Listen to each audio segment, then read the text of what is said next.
Si slišala za grozne državljane Nizozemske, ki v tako grozljivih, nasilnih dejanjih zažigajo nizozemski center za prosilce za azil? In če si slišala za to, potem čestitam, ker so te mediji zmanipulirali, saj ti spet ne povedo celotne zgodbe. Ti videoposnetki so v zadnjem času postali zelo viralni. V redu, posnetki nizozemskih protestnikov, ki zažigajo nov azilni center v Ludetrechtu, medtem ko gasilcem preprečujejo dostop do območja. O ne, kako grozno. Hej.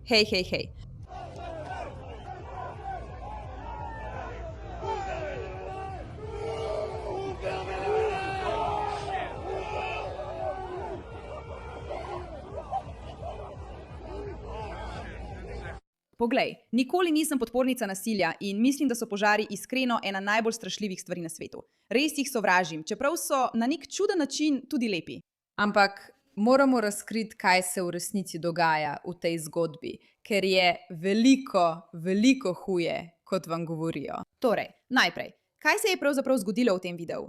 Protestniki na Nizozemskem so proti začasnemu azilnemu centru metali bakle in ognjemete ter zanetili velik požar okoli stavbe le nekaj ur potem, ko se je vanjo vselilo 15 prosilcev za azil.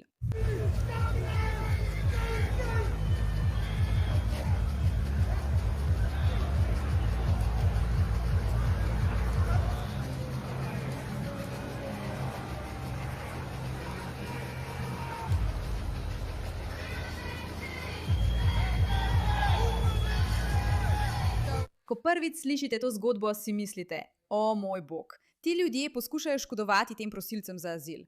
Upam, da so preživeli. Upam, da je vse v redu. Kaj se dogaja s temi groznimi ljudmi? Ampak tukaj je kontekst, o katerem vam seveda ne povedo ničesar v zvezi s tem incidentom. Torej, prisluhnimo, kaj ima Eva povedati o tem. Mimogrede, Eva je znana po tem, da so ji prepovedali vstop v Združeno kraljestvo, ker javno govori o priseljevanju. Za boljše razumevanje. Vlada se je odločila postaviti nov azilni center, ne da bi se sploh prej posvetovala z domačini. Kot odgovor so domačini mirno protestirali in so bili takoj soočeni z velikimi policijskimi silami.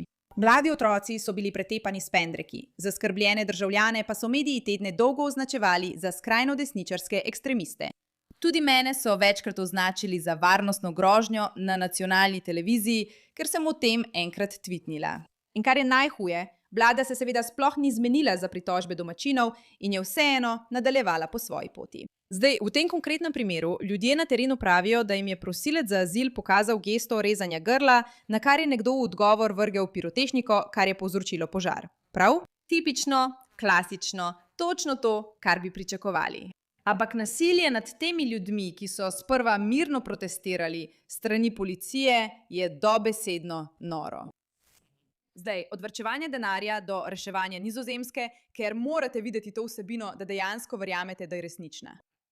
Včasih si tega res ne moram razložiti. Ogabno. Poglejmo. Ali imamo sliko od... Gospod je bil napaden s psom in močno pretepen. Interventna policija zdaj prihaja na to stran. Policija meni, da je zdaj vsega dovolj.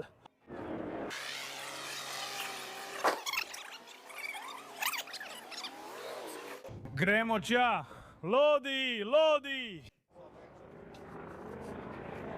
Samo za trenutek želim biti jasna. Poglejte, absolutno nisem za nasilje. Nisem za nasilje nad policisti. Nisem za nasilje strani policistov. Preprosto nisem za nasilje.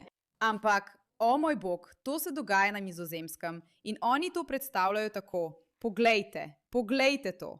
Dobesedno, oni to predstavljajo tako, dejansko predstavljajo tako, kot da so resnični nasilneži tukaj tisti, ki zažigajo. Še enkrat, nihče ne bi smel zažigati. Nihče ne bi smel zažigati stvari. Nihče ne bi smel ustavljati policistov. Nihče ne bi smel ustavljati gasilcev. Ampak, ko se navadiš na to vrstno nasilje, začneš opažati, kako neverjetno hinavsko je to. To je tudi noro. To je ženska na svojem vrtu in policija se odloči, da ji zlomi nos. Lodi. Doe eens normaal, man!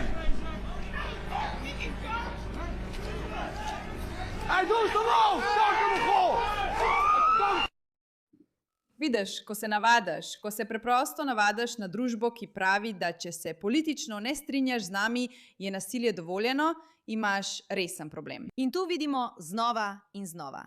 Ampak mediji ti hkrati govorijo nekaj povsem drugega. Ljudje ne želijo prosilcev za azil. Preprosto jih nočejo v svojih mestih, ker so problematični, škodljivi in nevarni. Ampak, če si drznejo karkoli reči, jih aretirajo, pretepejo, utišajo, ne smejo ničesar povedati. In zato to povzroča nemire. Zdaj, jaz nisem za to, da ljudje hodijo ven in se upirajo na ulicah ter zažigajo stvari. Mislim, da to ni prava pot. Ampak hkrati, če policija ne dovoli nikomur, da kaj reče ali stopi naprej, ljudje postanejo frustrirani. In to se potem zgodi. Vsi postanejo jezni. Vse to bi se lahko rešilo, če bi policija ljudem dovolila protestirati proti migrantskim centrom, ali še bolje, če bi vlade vprašale ljudi na določenih območjih, ali se strinjajo, da prosilci za azil živijo na teh območjih, in če bi bil odgovor na to pritrdilen, kot bi pričakovali v demokraciji, potem odlično. Ampak, če bi bil odgovor na to ne in bi ga vlada spoštovala, potem sploh ne bi bili v tej situaciji, kaj ne? Sprašujem se, ali se bodo stvari še poslabšale. Hvala za vašo pozornost glede te zadeve.